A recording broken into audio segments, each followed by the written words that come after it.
ನಮಸ್ಕಾರ ಸ್ನೇಹಿತರೆ, Kannada jobs corner YouTube ಚಾನೆಲ್ಗೆ ಎಲ್ಲರಿಗೂ ಸ್ವಾಗತ. ಫೆಡರಲ್ ಬ್ಯಾಂಕಿನಲ್ಲಿ ಅಸೋಸಿಯೇಟ್ ಆಫೀಸರ್ ಹುದ್ದೆಗಳ ಒಂದು ನೇಮಕಾತಿಗೆ ಸಂಬಂಧಪಟ್ಟಂತೆ ಅರ್ಜಿಗಳನ್ನ ಆಹ್ವಾನಿಸಲಾಗಿರುವಂತದ್ದು. ಇನ್ನು ಯಾವ್ಯಾವ ಹುದ್ದೆಗಳಿವೆ, ಎಷ್ಟೆಷ್ಟು ಹುದ್ದೆಗಳು ಖಾಲಿ ಇರುವಂತದ್ದು, ಏಜ್ ಲಿಮಿಟ್, ಎಜುಕೇಶನಲ್ ಕ್ವಾಲಿಫಿಕೇಶನ್ ಹಾಗೂ ಸೆಲೆಕ್ಷನ್ ಪ್ರೊಸೀಜರ್ ಬಗ್ಗೆ ಈ ಒಂದು ವಿಡಿಯೋದಲ್ಲಿ ಮುಂದೆ ನೋಡ್ತಾ ಹೋಗೋಣ. ನಮ್ಮ ಚಾನೆಲ್ ಅನ್ನು ಯಾರಾದರೂ ಹೊಸದಾಗಿ ನೋಡ್ತಾ ಇದ್ರೆ ಸಬ್ಸ್ಕ್ರೈಬ್ ಮಾಡಿ ಹಾಗೂ ಪಕ್ಕದಲ್ಲೇ ಇರುವಂತಹ ಬೆಲ್ ಬಟನ್ ಅನ್ನು ಕ್ಲಿಕ್ ಮಾಡಿ. ಇನ್ನು ಫೆಡರಲ್ ಬ್ಯಾಂಕಿನಲ್ಲಿ ಅಸೋಸಿಯೇಟ್ ಆಫೀಸರ್ ಹುದ್ದೆಗಳ ಒಂದು ನೇಮಕಾತಿಗೆ ಸಂಬಂಧಪಟ್ಟಂತೆ ಅರ್ಜಿಗಳನ್ನ ಆಹ್ವಾನಿಸಲಾಗಿರುವಂತದ್ದು. ಇನ್ನು ಈ ಒಂದು ಹುದ್ದೆಗಳಿಗೆ ಅಭ್ಯರ್ಥಿಗಳು ಫೆಬ್ರವರಿ 20ರಿಂದ ಮಾರ್ಚ್ 4ರವರೆಗೆ ಅರ್ಜಿಗಳನ್ನ ಸಲ್ಲಿಸಬಹುದಾಗಿರುವಂತದ್ದು. ಇನ್ನು ಎಜುಕೇಶನಲ್ ಕ್ವಾಲಿಫಿಕೇಶನ್ ಬಗ್ಗೆ ನೋಡ್ತಾ ಹೋಗೋದಾದ್ರೆ ಪದವಿಯನ್ನ ಪಾಸ್ ಆದಂತಹ ಅಭ್ಯರ್ಥಿಗಳು ಈ ಒಂದು ಹುದ್ದೆಗಳಿಗೆ ಅರ್ಜಿಯನ್ನ ಸಲ್ಲಿಸಬಹುದಾಗಿರುವಂತದ್ದು. ಇನ್ನು ಅಭ್ಯರ್ಥಿಗಳು ತಮ್ಮ ಒಂದು ಅಕಾಡೆಮಿಕ್ ಇಯರ್ ನಲ್ಲಿ ಮಿನಿಮಮ್ 50% ಮಾರ್ಕ್ಸ್ ಅನ್ನು ಪಡೆದುಕೊಂಡಿರಬೇಕಾಗಿರುತ್ತದೆ.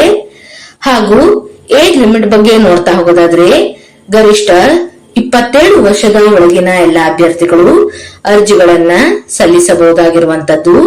ಇನ್ನು SC ST ಕೆಟಗರಿಯ ಅಭ್ಯರ್ಥಿಗಳಿಗೆ 32 ವರ್ಷದವರೆಗೆ ಅರ್ಜಿಯನ್ನು ಸಲ್ಲಿಸಲು ಅವಕಾಶವನ್ನ ನೀಡಲಾಗಿರುವಂತದ್ದು.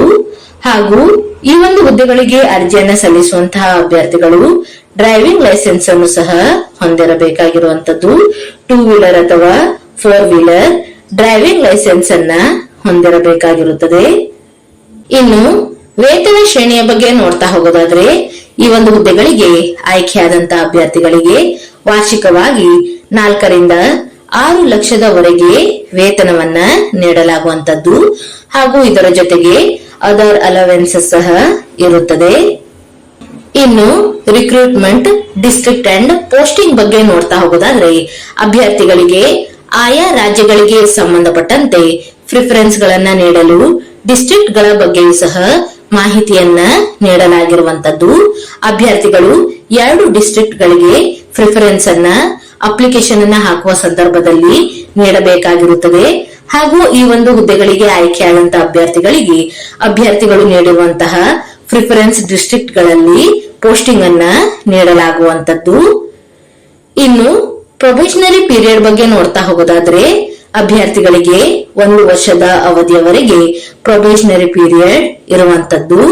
ಹಾಗೂ ಸೆಲೆಕ್ಷನ್ ಪ್ರೊಸೀಜರ್ ಬಗ್ಗೆ ನೋಡ್ತಾ ಹೋಗೋದಾದ್ರೆ ಅಭ್ಯರ್ಥಿಗಳನ್ನ 3 ಹಂತಗಳಲ್ಲಿ ನೇಮಕಾತಿ ಮಾಡಿಕೊಳ್ಳಲಾಗುತ್ತದೆ. ಮೊದಲನೇದಾಗಿ ಗ್ರೂಪ್ ಡಿಸ್ಕಷನ್, ಆಪ್ಟಿಟ್ಯೂಡ್ ಟೆಸ್ಟ್ ಹಾಗೂ ಪರ್ಸನಲ್ ಇಂಟರ್ವ್ಯೂ ಮುಖಾಂತರ ಅಭ್ಯರ್ಥಿಗಳನ್ನ ಆಯ್ಕೆ ಮಾಡಿಕೊಳ್ಳಲಾಗುವಂತದ್ದು. ಇನ್ನು ಅರ್ಜಿಯನ್ನು ಸಲ್ಲಿಸುವಂತಹ ವಿಧಾನದ ಬಗ್ಗೆ ನೋಡೋದಾದ್ರೆ ಅಭ್ಯರ್ಥಿಗಳು www.federal.bank.in ಈ ಒಂದು ವೆಬ್ಸೈಟ್ ಮೂಲಕ ಆನ್ಲೈನ್ ಮೂಲಕ ಅರ್ಜಿಯನ್ನು ಸಲ್ಲಿಸಬೇಕಾಗಿರುವಂತದ್ದು.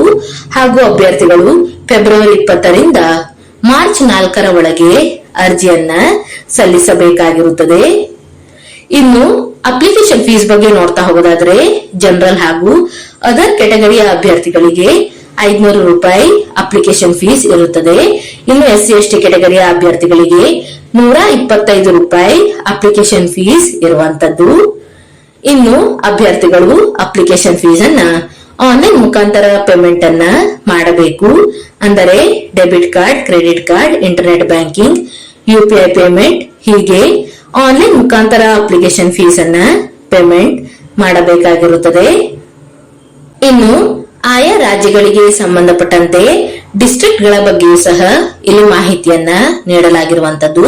ಅಭ್ಯರ್ಥಿಗಳು ಅರ್ಜಿಯನ್ನ ಸಲ್ಲಿಸುವಂತಹ ಸಂದರ್ಭದಲ್ಲಿ ಯಾವುದಾದರೂ 2 ಜಿಲ್ಲೆಗಳಿಗೆ ಪ್ರಿಫರೆನ್ಸ್ ಅನ್ನ ನೀಡಬಹುದಾಗಿರುತ್ತದೆ. ಇನ್ನು ನಮ್ಮ ಕರ್ನಾಟಕದ ಅಭ್ಯರ್ಥಿಗಳಿಗೆ Bagalkote, Bengaluru rural, Bengaluru south, Bengaluru urban, Belagavi, Ballari ಹೀಗೆ ಆಯಾ ರಾಜ್ಯಗಳಿಗೆ ಸಂಬಂಧಪಟ್ಟಂತೆ ಇಲ್ಲಿ ಡಿಸ್ಟ್ರಿಕ್ಟ್ ಗಳ ಬಗ್ಗೆ ಮಾಹಿತಿಯನ್ನ ನೀಡಲಾಗಿರುವಂತದ್ದು.